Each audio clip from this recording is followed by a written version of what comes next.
Good evening friends, विद्या career classes के YouTube channel पर आप सभी का स्वागत और अभिनंदन करता हूं। मैं संदीप सर।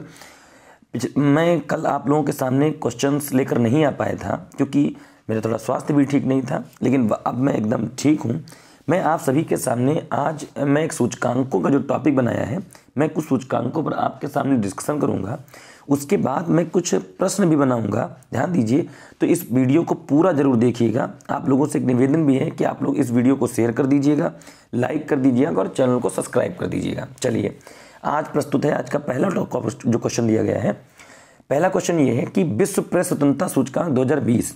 पहली चीज़ तो ये कि विश्व प्रेस स्वतंत्रता सूचकांक 2020 को जारी करने वाली संस्था कौन सी है। तो आपको ध्यान रखना है, एक संस्था है रिपोर्ट्स विदाउट बॉर्डर्स, जो कि फ्रांस की एक संस्था है, एक स्वयंसेवी संस्था है, जो कि भारत में या विश्व में विश्व प्रेस स्वतंत्रता सूचकांक 2020 प्रकाशित करती है। तो आपके सामने क्वेश्चन दिया हुआ है कि विश्व प्रेस स्वतंत्रता सूचकांक 2020 जो है वो रिपोर्ट्स विदाउट बॉर्डर्स, जो कि फ्रांस स्थित एक स्वयंसेवी संस्था है, इसी के द्वारा विश्व प्रेस स्वतंत्रता सूचकांक 2020 प्रकाशित किया जा रहा है। तो 2020 के सूचकांक में इस बार आपको ध्यान रखिएगा कि जो कुल देश हैं वो कितने हैं, 180 देशों ने भाग लिया। यानी कि विश्व प्रेस स्वतंत्रता सूचकांक 2020 में कितने देशों को शामिल किया गया मित्रों, 180 देशों को शामिल किया गया। इस 180 देशों की सूची में अगर हम बात करें कि शीर्ष स्थान पर कौन से देश रहे हैं, तो सबसे पहले स्थान पर कौन सा देश रहा है, नॉर्वे। दूसरे स्थान पर कौन सा देश रहा है, फिनलैंड। तीसरे स्थान पर जो देश रहा है उसका नाम डेनमार्क है। जो 180वें यानी कि सबसे आखिरी पायदान पर देश रहा है वो कौन सा देश है मित्रों, उत्तरी कोरिया जो है वो आपके 180वें पायदान पर रहा है। लेकिन इन सब क्वेश्चनों के अलावा जो सबसे ज़्यादा आपका क्वेश्चन पुटअप होता है वो ये होता है कि कोई भी सूचकांक हो, किसी भी सूचकांक की आप बात करो जिसमें भारत का रैंक सबसे ज़्यादा पूछता है। तो विश्व प्रेस स्वतंत्रता सूचकांक 2020 में भारत की रैंक जो है वो 142 है। आपको ध्यान रखना है कि 142वें स्थान पर भारत को स्थान मिला है, ध्यान रखिएगा। चलिए, ये आपका पहला क्वेश्चन था आज का। हम लोग दूसरे टॉपिक पर बात कर रहे हैं। ये तो विश्व प्रेस स्वतंत्रता सूचकांक 2020 हो गया। दूसरा देखते हैं सूचकांक कौन सा है। तो विश्व प्रसन्नता रिपोर्ट 2020, वर्ल्ड हैप्पीनेस इंडेक्स 2020 की हम लोग बात कर रहे हैं। तो विश्व प्रसन्नता रिपोर्ट 2020 जो है इसको कौन जारी करता है, तो संयुक्त राष्ट्र पोषणीय विकास समाधान नेटवर्क जो होता है उसके द्वारा विश्व प्रसन्नता रिपोर्ट 2020 जारी की जाती है। तो इस 2020 में जो विश्व प्रसन्नता रिपोर्ट जारी की गई है उसमें कुल कितने देशों ने भाग लिया है, तो कुल 153 देशों को शामिल किया गया। कितने देशों को शामिल किया गया मित्रों, 153 देशों को शामिल किया गया। अब इन 153 देशों की लिस्ट में शीर्ष पायदान पर कौन कौन से देश रहे हैं, तो ध्यान दीजिएगा। पहले पायदान पर जो देश रहा है उसका नाम क्या है, फिनलैंड। दूसरे पायदान पर जो देश रहा है उसका नाम डेनमार्क। तीसरे पायदान पर जो देश रहा है उसका नाम स्विट्जरलैंड है। और इस सबसे अगर 153 देशों की सूची देखी जाए तो इन 153 देशों की सूची में जो विश्व का सबसे दुखी देश है, यानी कि सबसे जो निचले पायदान पर देश रहेगा उसका नाम क्या है, अफगानिस्तान। दुनिया का वर्ष 2020 का सबसे दुखी देश है, अतः इसको 153वां स्थान दिया गया है। और वहीं भारत का स्थान कौन सा है मित्रों, 144वां है। वेरी वेरी मोस्ट इंपॉर्टेंट, ध्यान रखिएगा कि विश्व प्रसन्नता रिपोर्ट 2020 में पहले नंबर पर कौन सा देश है, तो फिनलैंड है। और दूसरे जो भारत का स्थान है उसका वो कौन सा है, 140वां स्थान है, ध्यान रखिएगा। अच्छा, फिनलैंड की एक और खासियत है, फिनलैंड को झीलों का देश कहा जाता है। कभी भी पूछेगा हजारों झीलों का देश निम्नलिखित में से किस देश को कहा जाता है, तो फिनलैंड को कहा जाता है। इसमें एक ट्रिक भी है, अगर आप चाहें तो इस तरीके से भी विश्व प्रसन्नता रिपोर्ट को याद कर सकते हैं कि वर्तमान में देखिए, वर्तमान में पानी को लेकर के सारी दुनिया बहुत परेशान है। तो जो देश पानी के लिए जाना जाता है, जो देश झीलों के लिए जाना जाता है, वही इस बार विश्व प्रसन्नता रिपोर्ट में शीर्ष पायदान पर रहेगा। तो फिनलैंड जो है उसे झीलों का देश कहते हैं, इसीलिए फिनलैंड को आप जानते हो शीर्ष स्थान पर रखा गया है विश्व प्रसन्नता रिपोर्ट में। चलिए, तीसरी आप लोग जो रिपोर्ट देखेंगे वो कौन सी है, देख लीजिए। सस्टेनेबल डेवलपमेंट रिपोर्ट, सतत विकास रिपोर्ट 2020 की बात की जा रही है। तो सतत विकास रिपोर्ट 2020 यूएनओ के द्वारा सतत विकास समाधान नेटवर्क द्वारा सतत विकास रिपोर्ट 2020 जारी की गई है। तो सस्टेनेबल डेवलपमेंट रिपोर्ट में कुल कितने देशों को इस बार शामिल किया गया है, तो कुल 166 देशों को शामिल किया गया है। तो सतत विकास रिपोर्ट 2020 में इस बार कितने कंट्री शामिल हैं, 166 देश शामिल किए गए हैं, ध्यान रखिएगा। चलिए दूसरा देखते हैं। इस 166 देशों की सूची में जो प्रथम स्थान पर रखा गया है वो देश कौन सा है मित्रों? तो स्वीडन देश जो है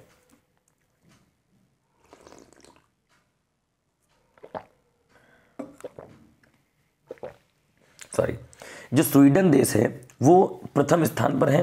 दूसरे स्थान पर कौन सा देश है? डेनमार्क है। तीसरे स्थान पर कौन सा देश है? फिनलैंड है। वहीं भारत की अगर रैंकिंग की बात करें हम, तो भारत को इसमें 117वां स्थान मिला है, 117 स्थान पर रखा गया है कुल 166 देशों की सूची में। भारत से जो और पिछड़े देश हैं वो कौन से? अफगानिस्तान, जिनको कि 139 पर रखा गया है, पाकिस्तान 134 पर रखा गया है। वहीं बांग्लादेश भारत से ज़्यादा बेहतर कंडीशन में है, जिसको कि 109वां पायदान प्राप्त हुआ है। तो पूछेगा कि संयुक्त राष्ट्र सतत विकास समाधान नेटवर्क के द्वारा जारी की गई सस्टेनेबल डेवलपमेंट रिपोर्ट 2020 में कौन से देश को पहला स्थान प्राप्त हुआ है? तो स्वीडन को पहला स्थान प्राप्त हुआ है। और अगर पूछता है कि भारत को कौन सा स्थान प्राप्त हुआ है, तो 117वां स्थान भारत को प्राप्त हुआ है। तो आपका बेहतर क्वेश्चन तैयार होगा। चलिए नेक्स्ट क्वेश्चन देख लेते हैं। विश्व लैंगिक अंतराल सूचकांक, ग्लोबल जेंडर गैप इंडेक्स, विश्व लैंगिक अंतराल सूचकांक को मापने, लैंगिक समानता को मापने के लिए बनाया गया सूचकांक है, जो किसके द्वारा जारी किया जाता है? विश्व आर्थिक मंच के द्वारा जारी किया जाता है। मोस्ट इंपॉर्टेंट क्वेश्चन है कि वैश्विक लैंगिक अंतराल सूचकांक जो होता है उसको कौन सा जारी करने वाली संस्था है? तो विश्व आर्थिक मंच द्वारा उसे जारी किया जाता है। वर्ष 2006 से प्रत्येक वर्ष यह जारी किया जाता है। वर्ष 2020 में विश्व लैंगिक अंतराल सूचकांक में कितने देशों को शामिल किया गया है? तो 153 देशों को शामिल किया गया। ध्यान रखिएगा, 153 कंट्रियों को विश्व लैंगिक अंतराल सूचकांक 2020 में शामिल किया गया। अब इस 153 देशों की सूची में जो पहले पायदान पर कंट्री है उसका नाम क्या है मित्रों? आइसलैंड है। दूसरे नंबर पर जो कंट्री है उसका नाम क्या है? नॉर्वे है। तीसरे नंबर पर जो देश रखा गया है उसका नाम फिनलैंड है। तो प्रथम स्थान पर आइसलैंड, दूसरे स्थान पर नॉर्वे और तीसरे स्थान पर कौन सा है? फिनलैंड। वहीं जो सबसे अंतिम पायदान पर रखा गया है वो कंट्री कौन सा है? यमन को 153वां स्थान मिला है। लेकिन सबसे इंपॉर्टेंट जो प्रश्न रहेगा आपका कि ग्लोबल जेंडर गैप इंडेक्स में भारत का स्थान कौन सा है मित्रों? तो 112वां स्थान जो मिला है वो किसको मिला है? 112वां स्थान भारत को प्रदान किया गया है। तो ग्लोबल जेंडर गैप इंडेक्स में पहले नंबर यानी कि शीर्ष स्थान पर रहने वाला देश कौन सा है? आइसलैंड। और भारत की जो रैंकिंग है वो कितनी है?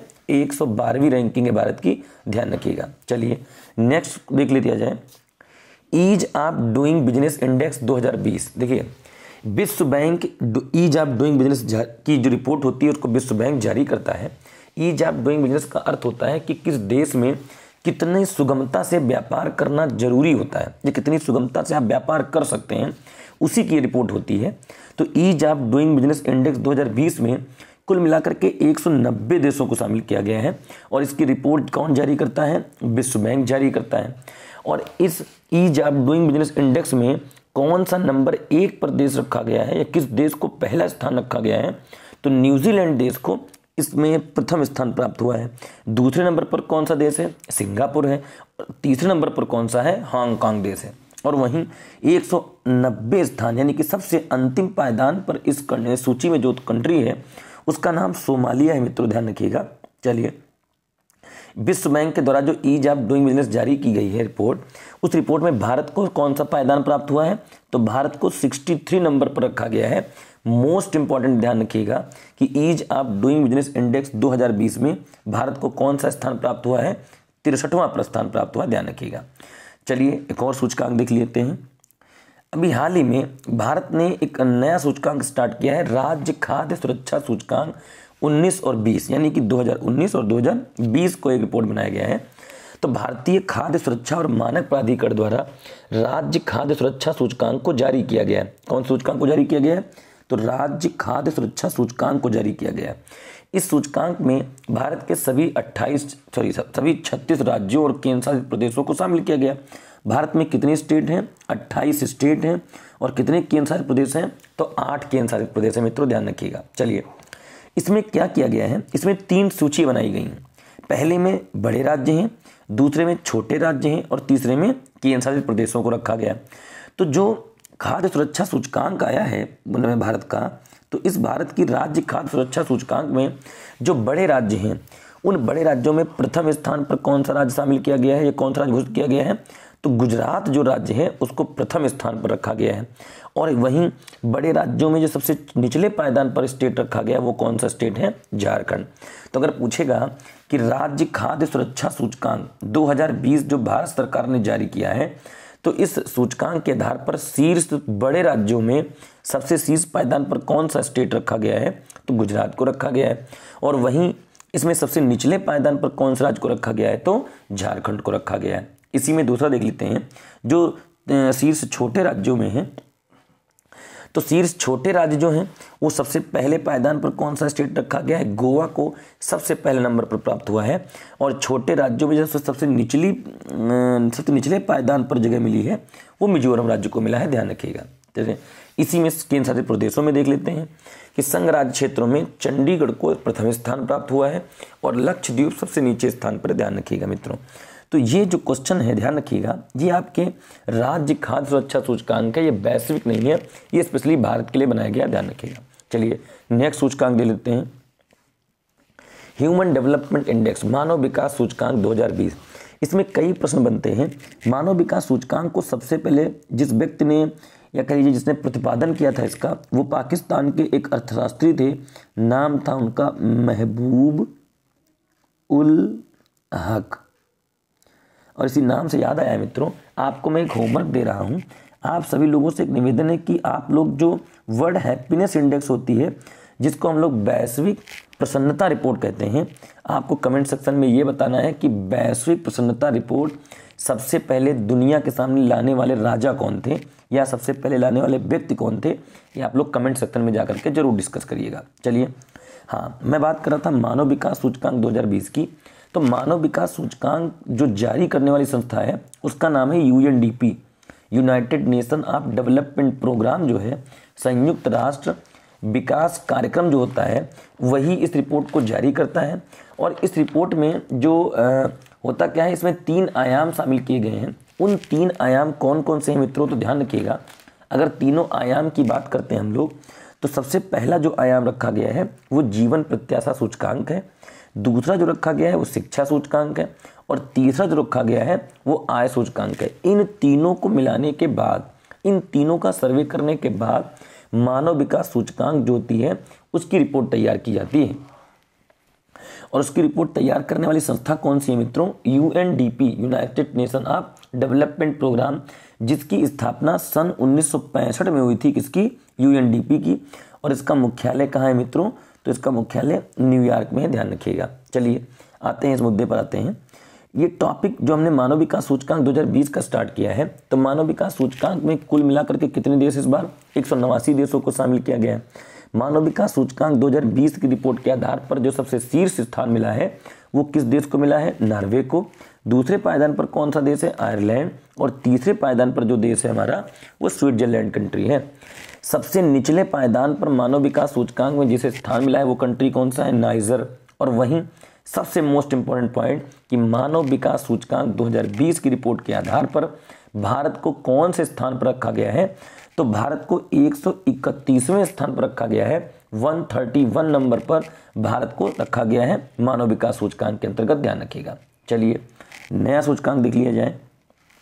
नेक्स्ट है विश्व प्रतिस्पर्धात्मक रैंकिंग 2020। हाल ही में विश्व प्रतिस्पर्धात्मक रैंकिंग मूल रूप से एक वार्षिक पुस्तक होती है जिसको आर्थिक मंच जारी करता है, जिसमें वर्ष 2020 में कुल 63 देशों को शामिल किया गया है।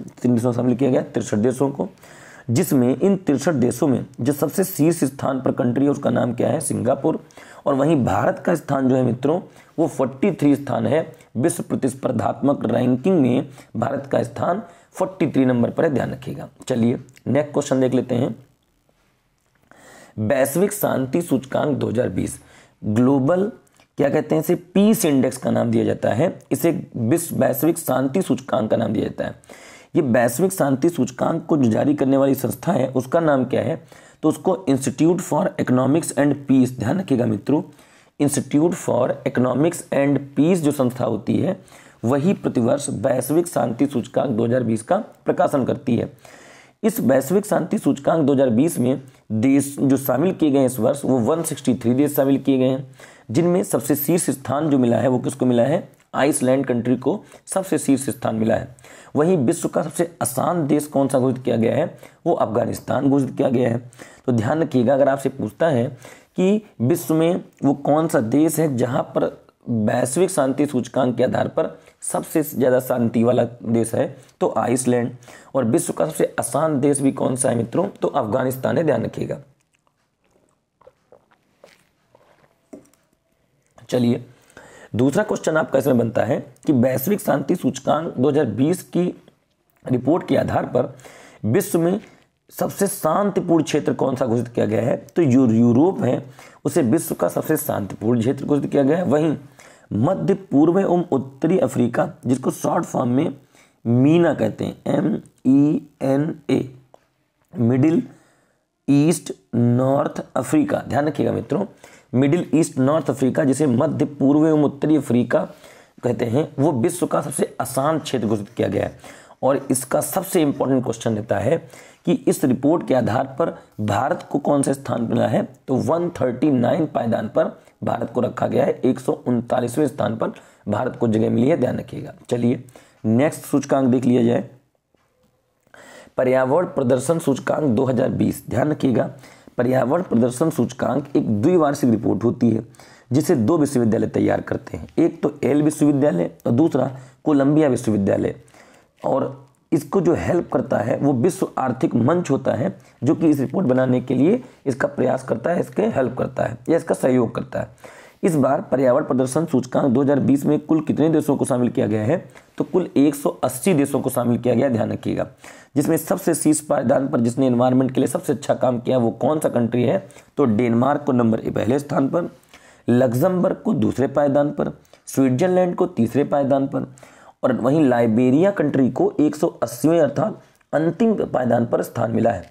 और वहीं पर्यावरण प्रदर्शन सूचकांक 2020 में जो भारत को स्थान मिला है वो मित्रों कौन सा मिला है? 168 स्थान पर इस बार भारत को रखा गया है।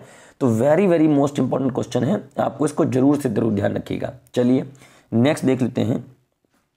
अब जैसा मैंने आप सबसे कहा था कि इस वीडियो को पूरा जरूर देखिएगा, मैं उसके कुछ चीज़ों के बाद कुछ ऐसे क्वेश्चन शेयर करूंगा जो आपके परीक्षाओं के लिए अत्यंत उपयोगी प्रश्न होंगे। और उस प्रश्नों की सीरीज में मैं आप सबके सामने पहला क्वेश्चन दे रहा हूं।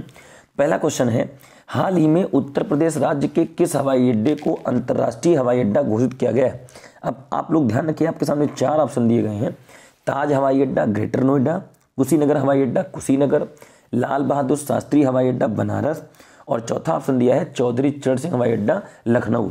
चौधरी चरण सिंह हवाई अड्डे को अमौसी हवाई अड्डा भी कहते हैं, ध्यान रखिएगा मित्रों, अमौसी हवाई अड्डा के नाम से चौधरी चरण सिंह अंतर्राष्ट्रीय हवाई अड्डा का नाम भी जाना जाता है। अब क्वेश्चन जो दिया गया है अगर उसके आधार पर देखा जाए तो ताज हवाई अड्डे का भी अंतर्राष्ट्रीय हवाई अड्डा घोषित किया गया है, कुशीनगर भी है, लाल बहादुर शास्त्री भी और चौधरी चरण सिंह भी है। तो इन क्वेश्चन के आधार पर अगर हम बात करते हैं तो उत्तर प्रदेश का जो सबसे आखिरी में यानी कि हाल ही में जिस अंतर्राष्ट्रीय हवाई अड्डे को अंतर्राष्ट्रीय हवाई अड्डा घोषित किया गया है वो कौन सा है मित्रों? कुशीनगर हवाई अड्डा जो है वो आपका बिल्कुल सही उत्तर होगा, अतः बी ऑप्शन आपका सही है, ध्यान रखिएगा। चलिए, नेक्स्ट प्रश्न देख लेते हैं। विश्व पर्यटन दिवस कब मनाया जाता है? तो विश्व पर्यटन दिवस मित्रों 27 सितंबर को मनाया जाता है, ध्यान रखिएगा। विश्व पर्यटन दिवस कब होता है? 27 सितंबर को होता है, ध्यान दो। मैं आपको एक होमवर्क दे रहा हूं, आप सभी लोग कमेंट सेक्शन में जाकर के एक क्वेश्चन बताएंगे कि अभी हाल ही में मोदी जी ने लॉकडाउन के दौरान एक नया दिवस स्टार्ट किया था, विश्व हाथ धुलाई दिवस। ध्यान रखिएगा मित्रों, आप लोगों को कमेंट सेक्शन में ये क्वेश्चन बताना है कि विश्व हाथ धुलाई दिवस निम्नलिखित में से या हाल ही में कब प्रारंभ किया गया है, किस दिन को अब आने वाले समय में विश्व हाथ धुलाई दिवस के रूप में जाना जाएगा। तो आप लोग इसको कमेंट सेक्शन में जरूर शेयर करिएगा। चलिए, नेक्स्ट क्वेश्चन देख लेते हैं। तो विश्व पर्यटन दिवस कब होता है? 27 सितंबर। चलिए, नेक्स्ट क्वेश्चन देखते हैं। वर्ष 2020 में पारिस्थितिकी ऋण दिवस कब मनाया गया? ध्यान दें, पारिस्थितिकी ऋण दिवस का मतलब क्या होता है? इसको हम लोग इंग्लिश में पढ़ते हैं अर्थ ओवर शूट डे। एक चीज और ध्यान दीजिए, ये कभी फिक्स नहीं होता है। अर्थ ओवरशूट डे कभी फिक्स नहीं होता है। ये होता क्या है कि हमने एक साल के लिए जितनी पृथ्वी पर चीज़ें हैं उनका उपभोग एक साल में किया जाएगा तो पृथ्वी में बैलेंस रहेगा। लेकिन इतनी जनसंख्या होने के कारण एक साल का जो मटेरियल है सारी जनसंख्या मिल करके उसे जल्दी ही ख़त्म कर लेती है। तो उसी की बात कर रहा है कि पारिस्थितिकी ऋण दिवस अभी हाल ही में कब मनाया गया है। तो ये वर्ष 2019 में ध्यान रखिएगा मित्रों, 29 जुलाई को मनाया गया था। कितने को मनाया गया था? 29 जुलाई को वर्ष 2019 में पारिस्थितिकी ऋण दिवस या अर्थ ओवरशूट डे मनाया गया था। लेकिन इस बार चूँकि लॉकडाउन था तो लॉकडाउन में प्रदूषण बहुत कम हुआ है, तो इसीलिए जो अर्थ ओवरशूट डे मनाया गया है वर्ष 2020 में वो मनाया गया है 22 अगस्त को। ध्यान रखिएगा। तो अगर आपसे पूछता है कि हाल ही में पारिस्थितिकी ऋण दिवस 2020 कब मनाया गया है तो 22 अगस्त को। ध्यान रखिएगा मित्रों। चलिए नेक्स्ट क्वेश्चन देख लेते हैं। देश की पहली सौर ऊर्जा चालित लघु ट्रेन हाल ही में किस राज्य में चलाई गई है? अब आपके सामने 4 ऑप्शन है, केरल, गोवा, कर्नाटक और तेलंगाना। तो देश की पहली सौर ऊर्जा चालित लघु ट्रेन हाल ही में किस राज्य में चलाई गई है? तो केरल राज्य में देश की पहली सौर ऊर्जा चालित लघु ट्रेन हाल ही में चलाई गई है। ध्यान रखिएगा। चलिए ये ऑप्शन सही है आपका। नेक्स्ट क्वेश्चन देख लेते हैं। विश्व के पहले कृत्रिम बुद्धिमत्ता विश्वविद्यालय का उद्घाटन कहाँ किया गया है? तो ध्यान दीजिएगा, अभी हाल ही में विश्व में पहली बार जो यूएई कंट्री है, ध्यान दीजिए मित्रों, यूएई जो यूएई कंट्री है इसने क्या किया था? इसने कृत्रिम बुद्धिमत्ता के लिए पहली बार मंत्रालय स्थापित किया था। आर्टिफिशियल इंटेलिजेंस का पहला स्वतंत्र मंत्रालय बनाने वाला यूएई विश्व का पहला देश बना था। और दूसरी बार उसने विश्व के पहले कृत्रिम बुद्धिमत्ता विश्वविद्यालय का उद्घाटन किया है, जिसमें देखते हैं इनके वहाँ जो शेख हैं नाहियान अहमद बिन नाहियान वाला, तो उन्हीं के नाम पर ही इस यूनिवर्सिटी का नाम भी रखा गया है। तो अगर पूछता है कि विश्व के पहले कृत्रिम बुद्धिमत्ता विश्वविद्यालय का उद्घाटन हाल ही में कहाँ किया गया है, तो यूएई कंट्री में हाल ही में इसका उद्घाटन किया गया है। चलिए नेक्स्ट क्वेश्चन देख लेते हैं। हाल ही में किसे सियोल शांति पुरस्कार 2020 से नवाजा गया है? अब ध्यान दीजिएगा, सियोल शांति पुरस्कार पढ़ के आपको एक जरूर दिमाग में आएगा कि नरेंद्र मोदी जी को भी वर्ष 2019 में सियोल शांति पुरस्कार से सम्मानित किया गया था।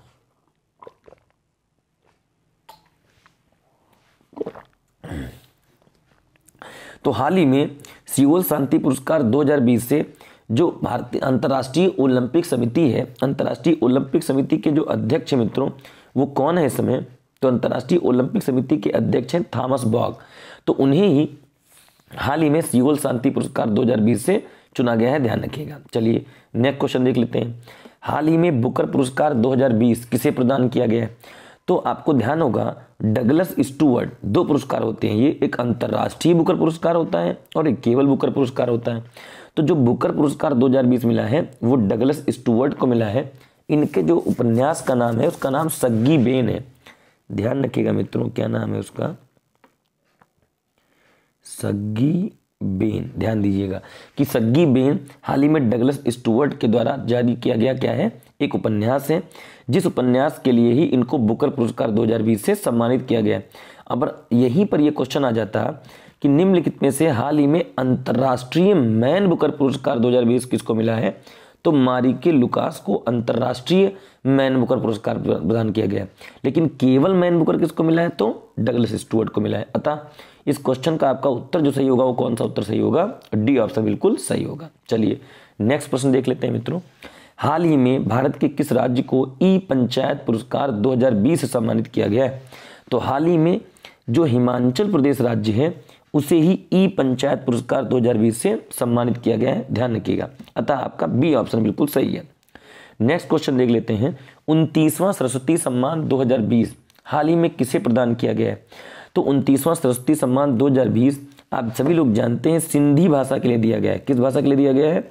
सिंधी भाषा के लिए दिया गया है। और सिंधी भाषा के लिए जो दिया गया है उसका नाम है चेकबुक। क्या नाम है मित्रों उसका? चेकबुक नाम है उसका। और ये चेकबुक पुस्तक के जो राइटर है, ये चेकबुक उपन्यास के जो राइटर है वो कौन है? वो वासुदेव मोही जी हैं। अतः आपका उत्तर जो सही होगा वो कौन सा ऑप्शन सही होगा? ए, कि 29वां सरस्वती सम्मान 2020 हाल ही में किसे प्रदान किया गया है? तो ये वासुदेव मोही जी को मिला है। चलिए आज का आखिरी प्रश्न हम लोग डिस्कस करने जा रहे हैं, अंतर्राष्ट्रीय ओलंपिक समिति का मुख्यालय कहाँ है। अभी हम लोगों ने बात की थी इस बारे में कि अंतर्राष्ट्रीय ओलंपिक समिति का जो अध्यक्ष हैं वो थॉमस बॉक है, जिनको अंतर्राष्ट्रीय क्या मिला है, सियोल शांति पुरस्कार सम्मानित किया गया है। तो अंतर्राष्ट्रीय ओलंपिक समिति का जो मुख्यालय है मित्रों वो कहाँ है, वो लुसाने स्विट्जरलैंड में है। ध्यान रखिएगा, लुसाने स्विट्जरलैंड में अंतर्राष्ट्रीय ओलंपिक समिति का मुख्यालय स्थापित किया गया है। तो आपने आज देखा कि हम लोगों ने आज क्या किया, हमने आज एक दिमाग लगाया था कि आपको कुछ क्वेश्चन के साथ साथ अगर टॉपिक भी दिया जाएगा तो मेरे हिसाब से ज़्यादा बेहतर हो पाएगा। तो इसीलिए हमने जो भी आपके लिए लगा कि इम्पॉर्टेंट है और उसको डिस्कस करना चाहिए तो हमने आपसे डिस्कस किया है। कुछ चीज़ें और भी हैं, कुछ प्रश्न और भी हैं मैंने जो बना रखे हैं, वो मैं कल आप लोगों से डिस्कस करूँगा, इसी टाइम मैं वीडियो डाल पाऊँगा।